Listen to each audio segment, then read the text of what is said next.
Sir, the swastika sign.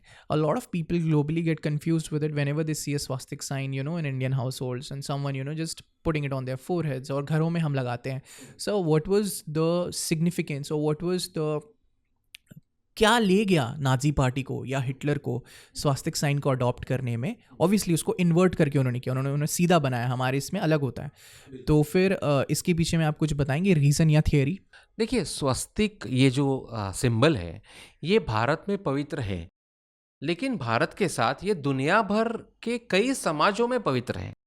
तो जैसे Jewish society में, जर्मन सोसाइटी में भी वो हाकेन क्रूज के नाम से स्वस्तिक साइन प्रसिद्ध है और पहले से ही फेमस है. हाकेन क्रूज उसका नाम है उनकी भाषा में. तो हमें जो लगता है कि ये स्वस्तिक साइन सिर्फ हमारा है, ऐसे है नहीं. Of course it is a holy symbol, it is a secret symbol, it's an auspicious symbol of Hinduism and we respect it for that. But Nazi swastik और हमारा स्वस्तिक पूरी तरह से अलग है. बिल्कुल. वो एक अग्रेशन का प्रतीक है और हमारा ऑस्पिशियस बिगिनिंग का प्रतीक है, एक अच्छे ओकेजन का प्रतीक है, एक पवित्रता का प्रतीक है. और जैसे आपने कहा, वो स्वस्तिक उन्होंने भारतीय तरह से इस्तेमाल नहीं किया, वो ट्विस्टेड है, वो इन्वर्ट किया हुआ स्वस्तिक है. तो उसका जो पोजीशनिंग है वो भी अलग है. ये भी लोगों ने ध्यान में रखना चाहिए कि उनका स्वस्तिक और हमारा स्वस्तिक ये अलग है. दुनिया भर में स्वस्तिक इज वेल नोन और उन्होंने हमारा स्वस्तिक नहीं लिया.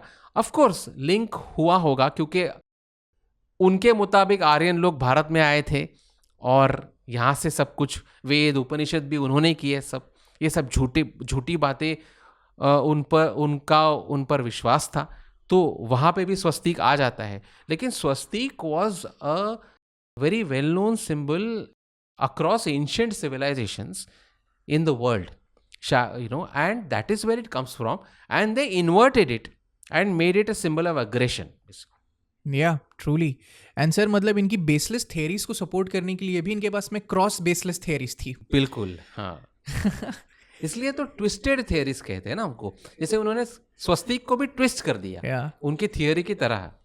और सर इन्हीं बियर हॉल्स में Hitler met, or Hitler rather, other people had the opportunity to meet their idols. They became his disciples, lover boys, if I were to say it like that. So for example, Joseph Goebbels या Rudolf Hess, in fact Goring, या फिर रोम जो कि SA का chief हुआ करता था. Sir ये जो सर्कल है, ठीक है, मतलब मैं ये पॉइंट कहना चाह रहा हूँ कि अगर सारी चीज़ें हटा दी हमने नाजीज के बारे में, कितने नेगेटिव है, कितने घटिया है, कितने खराब है, इनह्यूमन है, इन्होंने देश को मारा है, इन्होंने लोगों को मारा है, इंसानियत को मारी है. लेकिन सर अगर इनके पॉजिटिव्स पे फोकस करे, the nation that they built or rather created post the World War I destruction, I think they were very disciplined. They were like dedicated to their cause बहुत ही ज़्यादा, मतलब they were like insanely passionate about their cause in whatever they were doing. मतलब right from their uniforms, the way they were dressed, the उनकी जिस तरीके से political rallies होती थी, the photographs, the agenda, everything around it. और उसके बाद में Germany became the powerhouse of engineering, so many scientists creating amazing theories. ये सर आप बताना चाहेंगे, would you want to highlight on this? हाँ, इसमें मेरा ओपिनियन थोड़ा अलग है. Okay. कि the Germans were always hardworking and they were always highly intelligent people and committed to their work. Hitler की सत्ता में आने के बाद में उन्होंने हार्ड वर्क किया, इसमें कोई दूसरी राय नहीं है. Of course they worked hard. उन्होंने 19th सेंचुरी में भी बहुत अच्छा रिसर्च किया था, इंडियन फिलॉसफी पर भी, साइंसेस में भी बहुत अच्छा रिसर्च था. तो जर्मनी में ये सब टैलेंट तो था ही. और हिटलर आने के बाद the economy took off. But ultimately we have to look at what happened ultimately. उसका एम क्या था? उसका एम दुनिया पर राज करना था और जूस को मारना था और जर्मनी का राज, नाजी लोगों का राज दुनिया भर फैलाना था.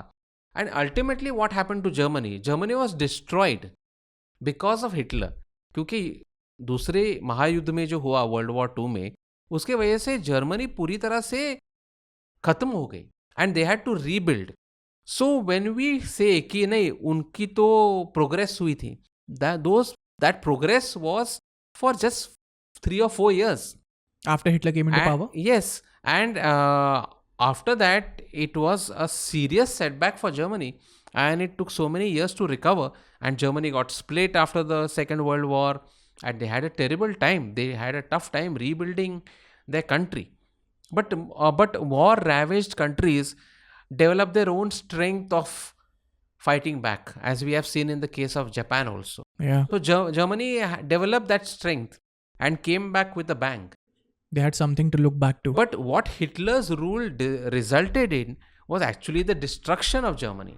People lost their lives, people lost their homes, people lost their Yes. people. Yes, Great cities were destroyed and brought down to rubbles. correct. Munich, Berlin. Yes, it was destroyed. Yeah. And sir, I always wonder, like, these people were so डरपोक कह सकते हैं सीधे साफ शब्दों में. These people hid under the bunkers in the last 7 days, in the last few days. A lot of them killed themselves. A lot of them committed suicide, including Himmler, including Göring. A day before his hanging was sanctioned.